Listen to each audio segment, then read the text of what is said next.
Welcome, everybody, to the Wrestling Informer. We are back once again. It is a Friday, and Billy is back from WrestleMania with a bit of info from a few things. I'm Cav Manning. I'm from the Lingus Mafia podcast, as well as the WrestleLingus Show. You can find all my nonsense at Lingus Mafia. We are also on X at Dirty Sheets X, and I am joined by your number one source for all of your wrestling news. He is at Lock Betting X.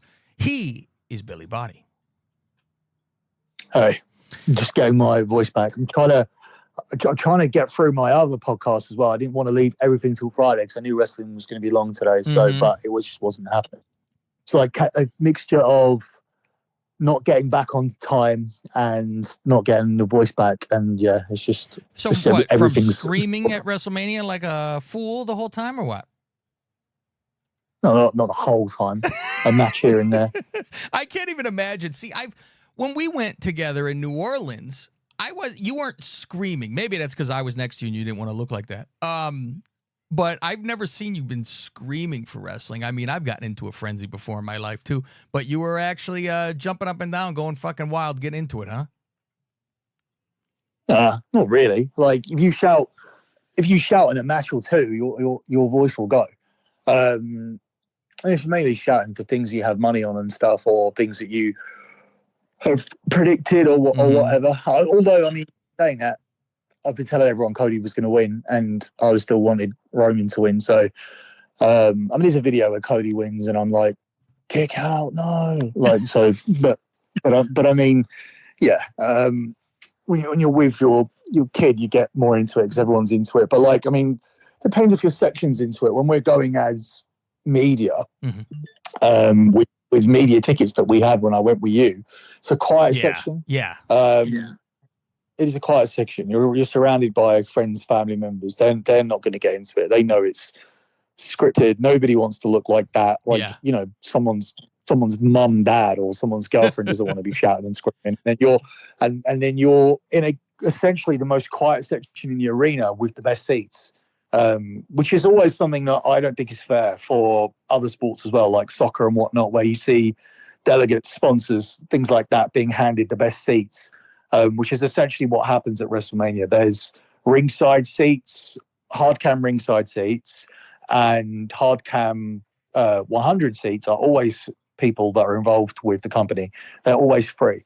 So I didn't sit in those this time. I sat just to the left of those. But either way, it was a section that was active. So yeah, I mean, I'll do what my section does really. But unless it's something I'm completely not interested in, like I won't ever get involved in This Is Awesome. I think it's the worst chant ever. Or you deserve it. You deserve it. I don't do you deserve it. I don't do what. I don't say. Oh, the what? Awesome. Forget it. Yeah. Yeah, fuck that.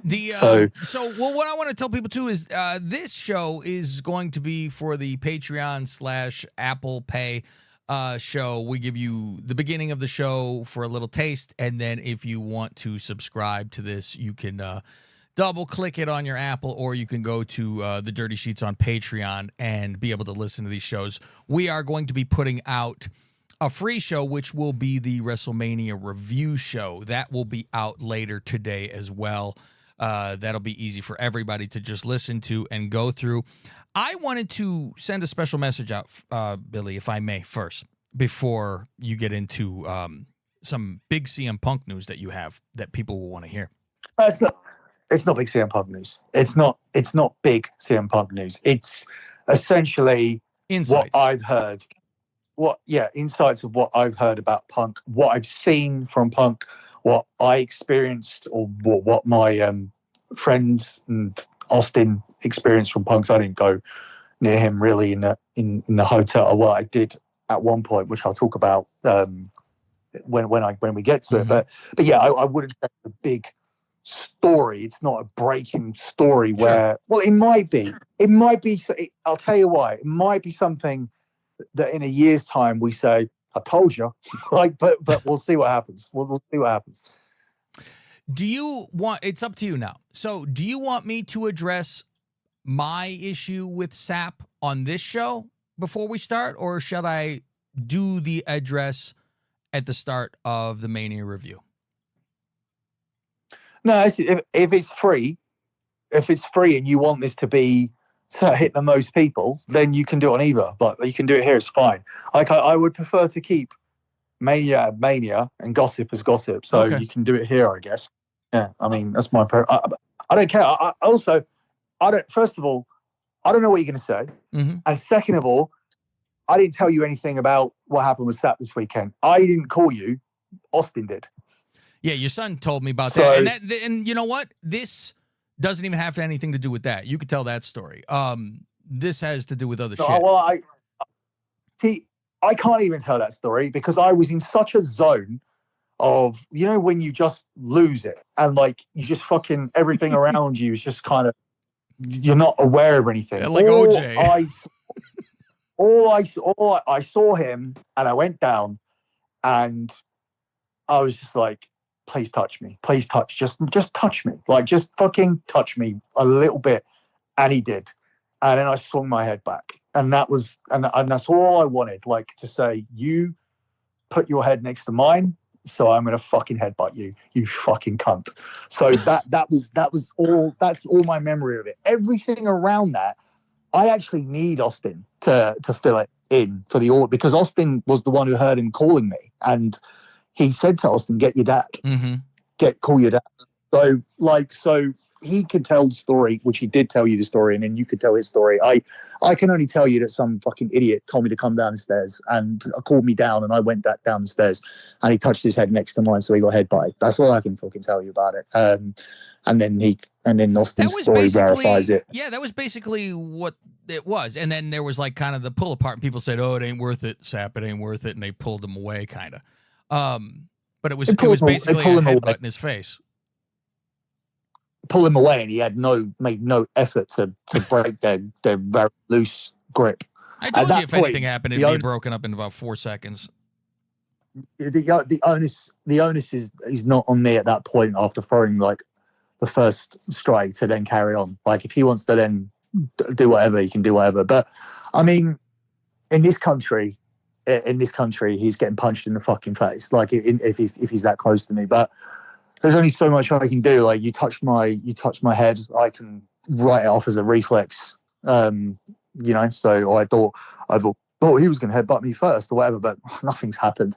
And almost like I'm both relieved and have more respect for him for not fighting back, but because he had it on film, because he had a camera by his body, and he may have had enough to go to the police and temporarily ruin my day at that point. But he either felt like he didn't have enough, or he either felt embarrassed, or he really wants to fight. So or it's that he provoked.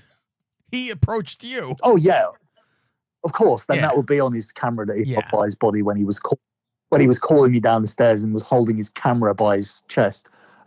He wanted to be hit at that point, or wanted something to happen. But like I said, like what happened was unless he had his camera pointing upwards, or had someone else filming it, which I don't actually think he did. I won't doubt that somebody is from a distance filming it that you cannot see being filmed. There is no way he is not going in with full, complete footage of this to show everybody and think he get over. There is not a chance. I think different to last time, he knew where I was and came over with the other person, I was in an area where he knew somebody. So next to the Major Brothers podcast table, there was that geek, that Brian Zane or whatever his name is. He knew him. He could have just gone over to him and said, "Just film this for a second. I'm about to approach Billy Bye." That would have been. That was in a bad territory for me to be, set up like that. This was not. This was me going up an escalator and him trying to get me to come back down it. It's too coincidental of a meeting, I feel, even for him to be prepared to film anything other, which is why he was filming it himself, which would have given him zero chance in a real fight, because unless he was going to swing with his phone in his hand, he was much more interested in filming what happened as opposed to actually doing it. So yeah, I mean, if you want to fight someone, it's a massive disadvantage to hold a phone in your hand. At that point, all you're wanting to do is film them punching you. So it is what it is. But like I said, Austin's version that when he spoke to you is much clearer than mine. Mine is just me seeing red. So yeah. So here's my deal. As you know, when you've spoken about him, I could give two fucks about him, right? I'm not in that business. I have nothing for him or against him. I don't care. You have an issue with him, that's fine. You guys have issues, whatever. You have shit on where he lives. I have actually defended it and said, well, this is the problem with the United States where people live, yada, yada, right? I have been as fair to this fucking guy as humanly possible. When he has messaged me, I talk to him like a fucking gentleman. I talk to him normal. I have never yelled at the man. Nothing. Billy, I have fucking had it. I have fucking had it, and I'm going to fucking tell you. The only time I have said that this is bullshit with him, and I have told it to him over like DMs, where I said, this is my only fucking issue with you. I don't care if the motherfucker steals everyone's stories. I don't care if he's the one who gets every fucking story correct. I don't care if he gets every fucking story wrong. I don't give a fuck about any of this. When he slides into other people's DMs and yells at them when they're fans, nobody fucking even mentioning his name, and he's yelling at them, thinking they're talking about him, that's where I had a problem with him. So go on past that, right? I message, or I don't message, I tweet. I just tweet out to the universe and say, anybody have the footage of, I said, release the footage of Sap and Billy, because as I'm assuming he has it, right? And after what I heard about the headbutt thing, I get a direct message from him. I don't know, a day later, something like that, maybe hours later. And I don't mind this. I don't mind. He goes, anyway, here you go, enjoy. And it's like hidden mess, so I got to click it, and I see what it is. And it's direct messages to Lock Betting. And it's screenshotted. And I said, okay, so I want to reply to him. And I try to reply, but guess what, Billy? I'm fucking blocked. This is my biggest fucking thing. Hold on. No, you fucking go. No, you carry on, but if you can't leave it at that, because you have to then. You're damn right. Of course, you will hear the DMs. You will hear that whole thing. You will hear the whole thing. You need to expose what the message was. Oh, everything's coming. Everything's coming, Billy. Don't worry. I will read the fucking thing. I will read the motherfucker. So it's okay.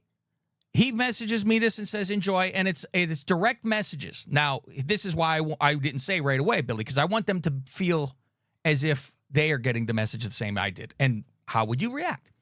So they get a fucking message sent to me, and it is clearly to Lock Betting, and it is direct messaged to Lock Betting. And I said, oh, okay. He writes first, could release these in capital letters. And then hidden media, anyway, enjoy. And I said, oh, what could this be? Because it's, he must have gotten you, Billy. All right, here's to Lock Betting. Wednesday says, drop those hotel details. If you're trying to handle this, otherwise cut the shit. He messages again later. Come on, you've tweeted since then. Drop the info. Another message. Come on, Billy. Messaging you early so you can't say I didn't.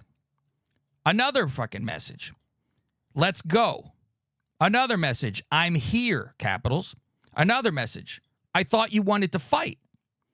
Another day, a message. Now it's Friday and your dumbass hasn't sent shit. Another message. Still waiting, Billy. Okay, so I see this and I'm like, listen. And I'm fair. Because I said, Billy said flat out, I'll give you my fucking hotel number and all this if you want to fucking fight. And now I see messages that say this. And Billy has not replied. So, of course, I would see this and go, well, Billy, looks like you fucking lost. Because the man clearly messaged you and said, where's your number? I'm coming to get you. and you pussed out and didn't do it, right? Well, there's another side of this fucking story, which another person tweeted me about, and I said, there's a big fucking problem with this message because I messaged Billi about it. And first Billi goes, I can't believe people think I run that account. And I'm like, hold on a minute. You run lock betting. What are you fucking talking about? And Billi thinks at first this message is to the dirty sheets on X that I run. And he then realizes, oh, no, it says lock betting at the top. And he goes, wait a minute. I didn't get any message from Sap here. This is odd. So Billi then goes and takes screenshots of his DMs to lock betting. And I'm looking through them, and I go, now, wait a minute. There's a bunch of them, and a lot of them say to kill yourself, all this kind of good stuff, right? And I see one, and it is from a name that does not happen to be Sap. It doesn't happen to be his Bengals account, which some guy goes, no, he messaged from the Bengals account, and they talked back and forth. He knew it was Sap. No. This is from a fucking burner with the name Jay Brown, by the way. But then the message is from Cap and Crunch Matey. Why would Billi have any fucking goddamn clue who the fuck this was other than just some fucking douchebag that was yelling at him on fucking Twitter? You send half a fucking message. You send a half truth to me. And yes, you did send these fucking messages from a fucking account that no one would have known it was fucking you. Your name is not in there. You didn't say, hey, this is Sap. And even if it fucking said, hey, this is Sap, I don't know if I would have fucking even bothered to reply because I go, I don't know this fucking account. It's anyone could say you're anybody. You could say you're Brock Lesnar. Who the fuck knows who the fuck you are? But don't puff your chest out and go, look, I called him out and he fucking didn't do shit, because you didn't fucking call him out by your own goddamn fucking self. You called him out by a fake fucking name, so don't give me that shit. And here's the fucking biggest issue. Why are you fucking sending this to me? Not just why are you sending it to me, because I am fine with talking to you. I don't have a problem having a fucking conversation with you. I'd have you on my own show and fucking interview you. I don't give a fuck. I don't have a fucking issue. Now I have a fucking issue because of this kind of fucking child shit. And you block me so I can't even fucking reply to you. Are you scared I'm going to yell at you? You have had interactions with me before. I have never once fucking yelled at you. I have never fucking screamed about you. Nothing. If anything, I've fucking defended you because I don't give a fuck. And this is how I have never in my life, Billi, blocked anyone on Twitter. I have zero fucking people blocked because I don't care. This might be the first person I fucking block, so he cannot send me a fucking DM. Not that I would be afraid to get a DM, but if you want to play a game that you can message me, but I can't message you, no. If you want to message me, you must allow me to message you. You cannot slide something in my fucking door and slam the door shut and run away. That is a fucking child. So if you want to have a fucking talk like a normal fucking human being, and I would talk to you, and like I said, I'd have him on my fucking WrestleLingus, I'd have him on my Lingus Mafia podcast and do a full fucking interview about his fucking life. And there's no attack from me. I don't give a fuck. I don't have a fucking issue with anything. But when you fucking act like this is when I have a fucking issue. And I would confront all this shit on the show. This would be fucking said. If people don't like each other, people don't like each other. I don't give a fuck. It has nothing to fucking do with me in the first place. But when you fucking act like this, don't fucking walk around and be telling your fucking buddies, yeah, I sent this and that, where they're defending something that is completely, you have them fucking hoodwinked and fucking, they're in the dark. They don't know they're defending you to the death, and it's not fucking correct what happened. So we have screenshots of this fucking Jay Brown name with Captain Crunch, which, imagine, is the same exact fucking messages. It's the same timestamps. It's the same everything. So, and now that name is gone. I go, good, now I can actually message the guy because he has another fucking one to message him on. It was gone immediately. You couldn't find it. So that's all I want to say about this fucking thing. But it's ballless. It truly is ballless that you're like, I don't want to put it upon him to say you're afraid to talk to me because that's fucking weird, but I don't know how else to fucking say it. You're like sending me a message and running away when I have never fucking had any interaction of screaming. So I don't know what is with the guy. I've thought he has had to calm this down where he is fucking messaging people in DMs and he blocks them too. Our guy Mike, Dolphin Mike, he fucking sent he was talking about Meltzer and Sap thought he was talking about him. So he starts yelling at him, calling him a fucking asshole, this and that. And the guy's never replied to him because he goes, I don't give a fuck. What the fuck is he doing? So he looks more like a fool because he thinks people are talking about him when he 100% wasn't. Because he mentioned the newsletter that was $12. Unless fucking Sap has a $12 newsletter. So that's my fucking issue, Billy. Here's the thing. There was a portion of people who saw that confrontation the first time round, just like they saw the CM Punk confrontation on AEW. And if you're in love with AEW and you hate CM Punk, you're going to turn around and say, "Oh, he's a liar," because it didn't certain specifics didn't happen. He said he didn't punch him, which he didn't. He shoved him. And he two-handed shove, yes. You got to choke. Sometimes you got to choke a guy out, yep. and he faced him for a couple of seconds. But the interpretation could be that he lied or exaggerated or whatever. But from what I saw, there was enough there to validate actually both Punk and Jack's stories, because Jack basically said nothing happened, like we got separated, and both stories are pretty much, one guy slightly to one guy's one side is slightly to one guy's side, one guy slightly to the other guy's side. With me and Sap, it's the same thing. The video's there. From my perspective, I didn't fucking move. And as the aggressor in that situation, I was the one who was taken away by security and told to cool off. He wasn't told to cool off. He was allowed to be and stand wherever he was. So I was the one that got moved. So from my perspective, I was the one that was trying to get that fucking shit going. But whatever. To me, it's irrelevant. It's a confrontation where nobody fucking physically did anything. I called him a fucking fag, a pussy, a fucking faggot, everything possible to get him to throw. Every fucking thing. It's two guys saying hit me first, so I'm not in trouble if we get into it. That's always the thing. Right. You don't know if the other person's going to go pressing charges, because if you're a real man and you get into just a fist fight, you get into a fist fight and you're done. There is no I'm calling the fucking police. I'm in a situation where everybody's filming and I'm a tourist and I can't throw the first punch. So, but I can say the most vile things that come into my mind, which should have been enough to get him going. If he's a man, and the things that I call him, from my perspective, that's enough. You gotta throw. You gotta turn around when you fucking say, come on, you're just gonna let me talk to you this way in front of your ugly little wife. I'm sorry, you gotta hit me. You've got to fucking hit me when I say you're just going to let me talk to you like this in front of your ugly little wife. Come on. You've got... Yeah, that's a little rough. If you say that kind of thing, you got to get I don't care how big a person is either. I mean, if somebody is insulting my wife to my face, I'm sorry. I'm sorry. Someone needs to be choked out a little bit. I insulted his wife to his face with his wife next to me. And he didn't do anything. Yeah, that's a little rough.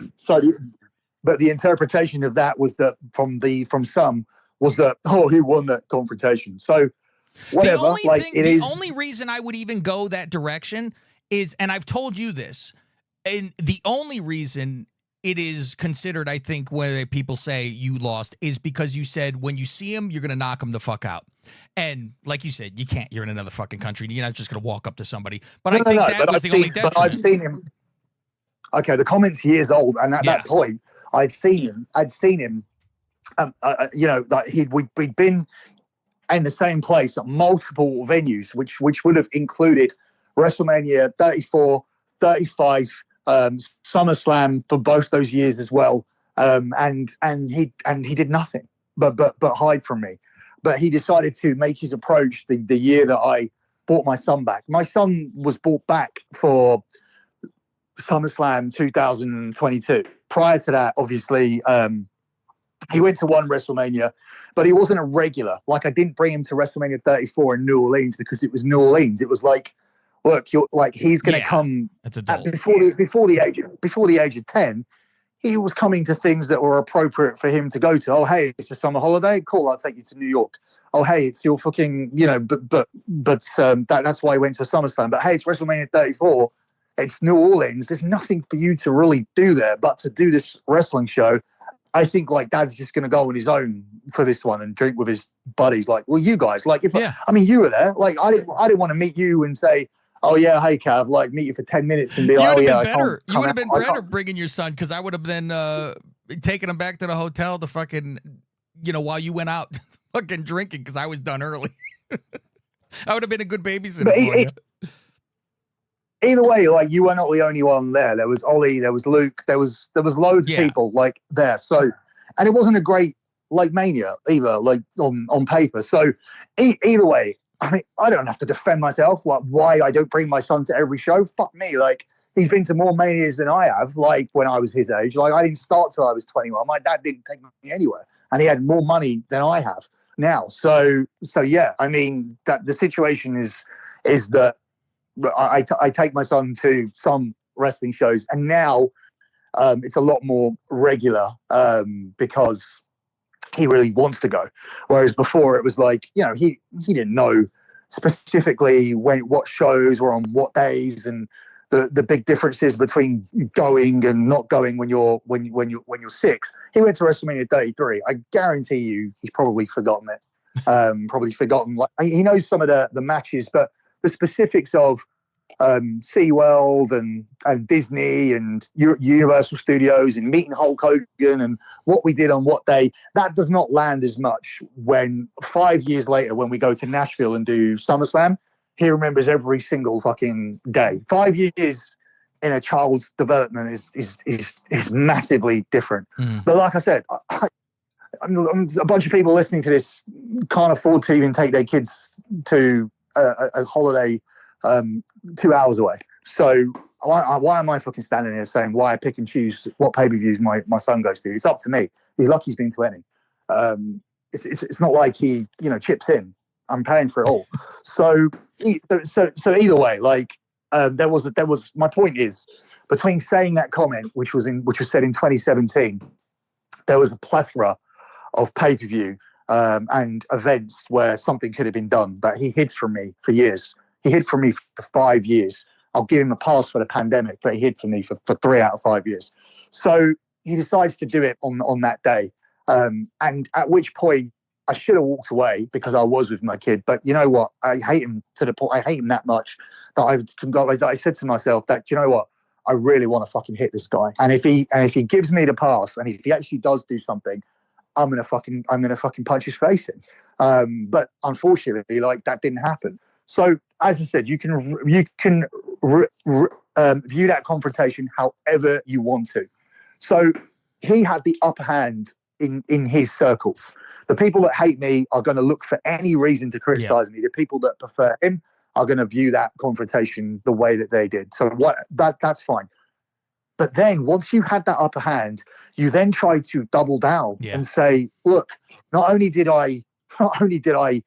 you guys think I won that confrontation, but I've doubled down on it, say that he's actually scared of me because I'm going to publicly post these messages. But now we put out the uncropped versions. And now we turn around and say, hold on a minute. Yeah, here's the whole messages. Why don't you just show the couple more centimeters at the top and say where they came from? Because suddenly you don't double down and you don't get double benefits from last time and from sending the messages. You undo all the credibility that you had. Really do. Because by trying to be too clever, by trying to go all in, by trying to double down on humiliating me, by, first of all, what the interpretation was last time, what the interpretation was for some last time out was already completely wrong, because nobody that I knew interpreted it that way at all. Not even fucking Disco Conan, Joe Feeney. No one said that. Joe Feeney in particular knows how fucking livid I was all weekend and how much I fucking wanted to fight him again, because I had talks with Joe over the weekend, and he was asking me not to do it, because after the situation had passed and I started seeing social media, I said to Joe, now I'm just going to hit him, because I've watched SummerSlam and I can go back to Orlando. Joe was like, please don't do it. Please don't do it. It's not fucking worth it. It's just going to look bad on us. It's going to be a really big hassle for me. Please don't hit him if you see him. Like, these were conversations that were had. And Joe might not like me now and vice versa, but he knows these conversations are true. We literally sat there at Ric Flair's last match, and I knew I was going to see him again that evening at some point. And he asked me, he said, please don't hit him. So there you go. So after having that little bit of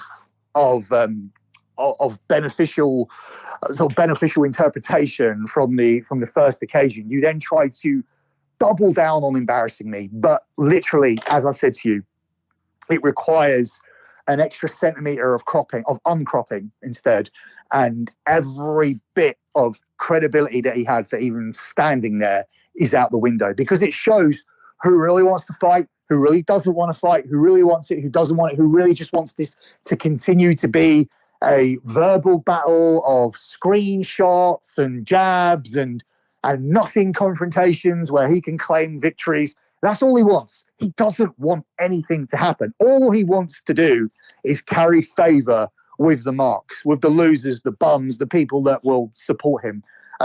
In reality, the situation for me is very simple.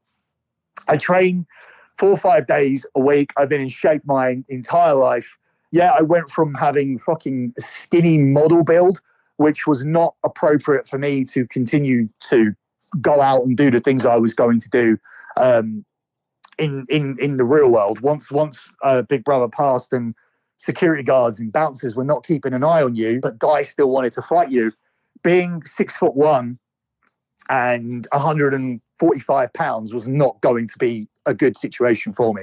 So I did go and fucking pack on muscle. I did go and train in what to do in certain situations. So I 100% confidence in not only him, but if any dirt sheet writer wants to fight, I'm going to knock you the fuck out. If any fan wants to come and fight, I'm going to knock you the fuck out. I have 100%, until that fan steps up, or that dirt sheet writer steps up and proves me wrong, I'm going to knock you all the fuck out. None of you have a chance against me. I'm not fucking messing about. Like I said, I train nearly every single day. I'm fucking 185 pounds, 6'1". I'm not what you think I am. I'm not one of these fucking balding fat fucks. Like, there's pictures out there to verify exactly what I'm saying. I will fucking kill you. I will kill you as a fan, and I will kill you as a dirt sheet reporter. Don't fuck with me. If you want to try, just throw the first punch, and I will fucking kill you. Whether you're Sean Ross Sapp, whether you're Ryan Satin, who I begged to fight me and do something, which is on video as well, any one of you, even if you're fucking Disco Inferno, if Disco wants it, I'll beat the fuck out of Disco. Like, there's no doubt in my mind. So just come and try. Anybody come and try. You come and try. Get in my face. Throw the first punch, and I'll beat the fuck out of you. Like, I'm not who you think I am. Like, I know I do a job that is tied to losers and geeks, and I understand that. And I think you're probably thinking about the WWE, the press conferences, the media thing afterwards, and you're looking at these guys. Listen, I'd stick out in that room like a sore thumb because I'd kill everybody except the wrestler who's speaking at the front on the stage. And I could probably go toe-to-toe with most of them as well. So, like I said, just try. I'm around enough. I'll be at SummerSlam. I'll be at Clash of the Castle in Scotland. I'll be at next year's WrestleMania. Probably be at the Royal Rumble. Just come and try. If you want to try, just come and do it, and I'll fucking kill you. It's as simple as that. So let's get into the main thing of the show. I am going to have this go over to the Patreon side, the Apple side right now. So if you want to hear the info from the actual informer itself, you want to go over there, thedirtysheets.com, and you want to be able to sign up there. If you're an Android person, if you want to just easily access it on your Apple, just take a look and you will see the show there, and you could say subscribe and click, boom, done. Follow us at Dirty Sheets X on X. I'm at Lingus Mafia, and Billy is at LockBettingX, and Sean Ross Sapp is at Captain Crunch Matey. So that's it. We will talk to you guys. We'll talk to you guys later.